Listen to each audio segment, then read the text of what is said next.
उस सर्प ने कहा कि हे संत महाराज, आप मुझे मार नहीं सकते तो कम से कम मुझे इतना ही बता दीजिए कि मुझे इतनी पीड़ा क्यों हो रही है।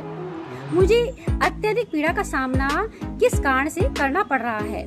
संत महाराज मुस्कुराए और कहते हैं कि हे सर्पराज, पिछले भव में तुम एक नगर के बहुत बड़े जमींदार थे।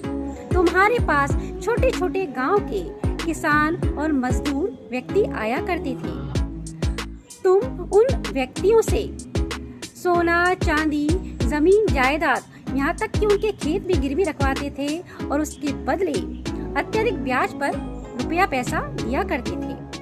और जब वे छोटे छोटे किसान अपनी सोने चांदी, अपनी जमीन को छुड़वा नहीं पाते थे तो इस प्रकार से उनका धन डूब जाता था, क्योंकि अत्यधिक ब्याज के कारण वे अपना रुपया नहीं चुका पाते थे। इस कारण तुमने अत्यधिक धन कमाया और अपने धन को तुमने भोग विलास में खर्च किया और पूरी जिंदगी भोग विलास में अपने जीवन को व्यतीत करते हुए तुम मरण को प्राप्त हुए।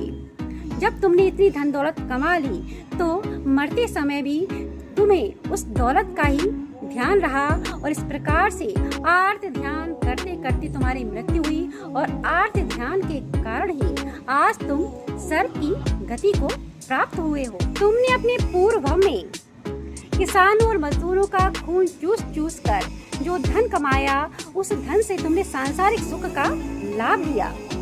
अब यही किसान और मजदूर चींटियों के रूप में तुम्हारे सामने आए हैं। अब ये चींटियां बनकर तुम्हारा खून चूस रहे हैं।